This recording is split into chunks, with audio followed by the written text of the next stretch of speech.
여러분, 암이라고 하면 보통 뭐가 떠오르세요? 아마 유전이나 생활 습관, 뭐 이런 개인적인 문제라고 생각하시겠죠?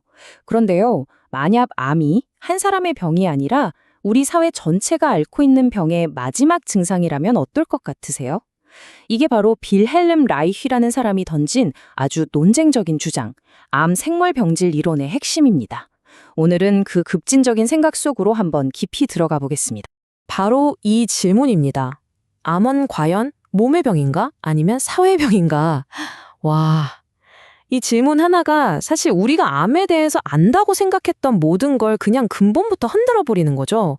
그리고 여기서 라이히의 가장 파격적인 주장이 나옵니다. 암은 유기체의 즐거움 굶주림이다. 아니, 암이 종양이 아니고 즐거움이 굶주린 상태라니? 이게 도대체 무슨 뜻일까요?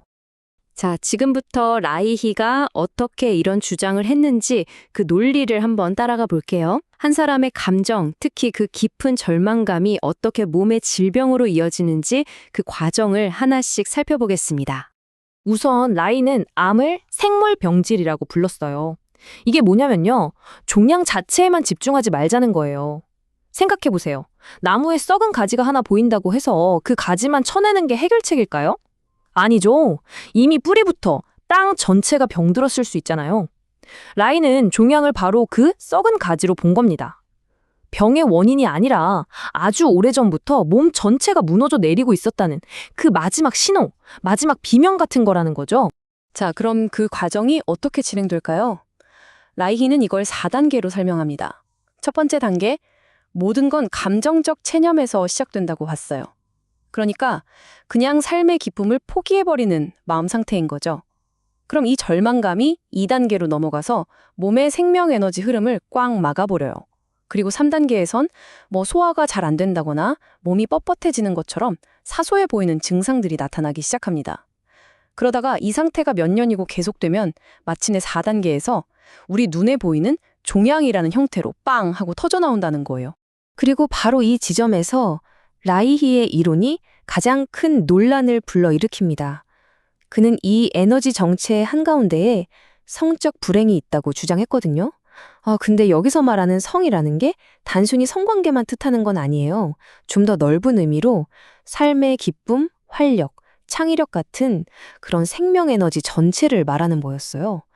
그래서 라이히는 환자들을 보면서 이 근본적인 에너지 흐름의 문제를 해결하지 않고는 암을 제대로 다룰 수 없다고 확신하게 된 거죠. 자, 이런 주장을 하려면 근거가 필요하겠죠. 라이히는 그냥 개인의 이야기에서 멈추지 않았어요. 사회 전체를 보여주는 데이터를 파고들기 시작합니다. 그리고 공중보건 통계에서 아주 충격적인 사실을 발견하게 돼요. 자, 이 화면을 한번 보시죠. 1921년부터 40년까지 뉴욕주의 사망 통계인데요. 라이히는 이걸 두 그룹으로 나눴어요. 왼쪽은 보세요. 폐렴이나 결핵처럼 외부에서 세균 같은 게 들어와서 생기는 병들이고요. 오른쪽은 암이나 심장병처럼 우리 몸 내부 시스템이 무너져서 생기는 병들이에요. 그런데 이 두 종류의 병의 운명이 완전히 정반대로 갈립니다. 이 그래프가 그 결과를 딱 보여주죠. 의학이 발전하니까 당연히 감염병 사망률은 뚝 떨어져요. 그런데 이상하게도 바로 그 똑같은 시기에 암이나 심장병 같은 생물병질 사망률은 오히려 폭발적으로 늘어나는 거예요. 라이히한테 이건 그냥 단순한 숫자가 아니었어요. 우리 문명이 외부의 적은 이겼는데 정작 우리 내부에서부터 스스로를 갉아먹고 있다는 아주 강력한 증거라고 본 거죠.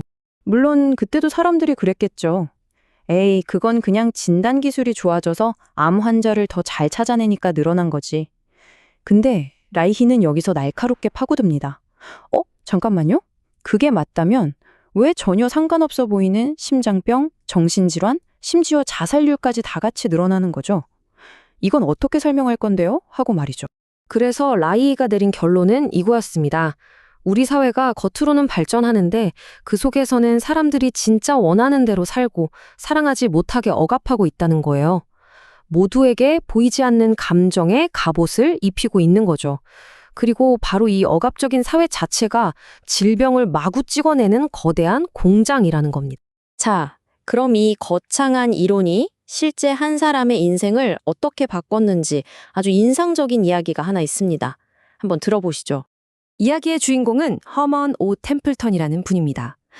70살의 남성이었고 평생을 자연과 함께 살아오신 분이었어요. 그런데 이분이 말기 전립선암으로 정말 엄청난 고통 속에서 하루하루를 보내고 계셨어요. 병원에서는 6개월 시한부 선고를 내린 상태였고요. 바로 그때 라이가 정말 파격적인 제안을 하나 해요. 병원이 아니라 집에서 직접 오르곤 축적기라는 걸 만들어서 써보자는 거였죠. 이게 환자가 집에서 이 장치를 사용한 첫 번째 사례였습니다. 결과는 솔직히 믿기 힘들 정도였어요. 여기 보시는 것처럼 며칠 쓰지도 않았는데 그를 괴롭히던 통증이 싹 사라진 거예요. 그리고 몸이 스스로 종양 찌꺼기들을 막 뱉어내기 시작했고요. 얼마 안 가서는 다시 자기 두 발로 숲을 걸을 수 있게 되셨습니다. 의사들이 말했던 6개월이라는 시간은 더 이상 그에게 의미가 없어진 거죠. 템플턴 씨의 이 놀라운 경험은 라이히에게 아주 큰 영감을 줍니다. 아, 이건 단순히 한 사람을 치료하는 문제에서 끝날 게 아니다. 사회 전체가 암을 예방할 수 있는 시스템을 만들어야겠다. 이런 더 큰 그림을 그리게 된 거죠. 그 계획의 이름이 바로 오르고논 계획입니다. 이 계획의 핵심은 딱 하나였어요. 치료가 아니라 예방.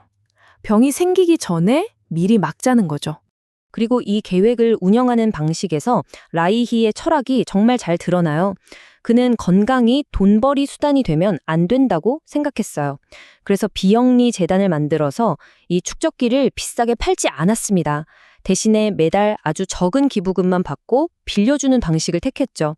왜냐하면 가난하다는 이유로 건강해질 기회마저 빼앗겨서는 안 된다고 믿었기 때문이에요. 라이의 꿈은 이게 끝이 아니었어요. 그는 자신의 이론이 그냥 믿음으로 남기를 원치 않았어요. 과학적으로 증명하고 싶어 했죠. 그래서 최종 목표는 뭐였냐면요. 인구 10,000명 정도 되는 지역 하나를 통째로 정해서 모든 사람에게 이 축적기를 보급하는 거였어요.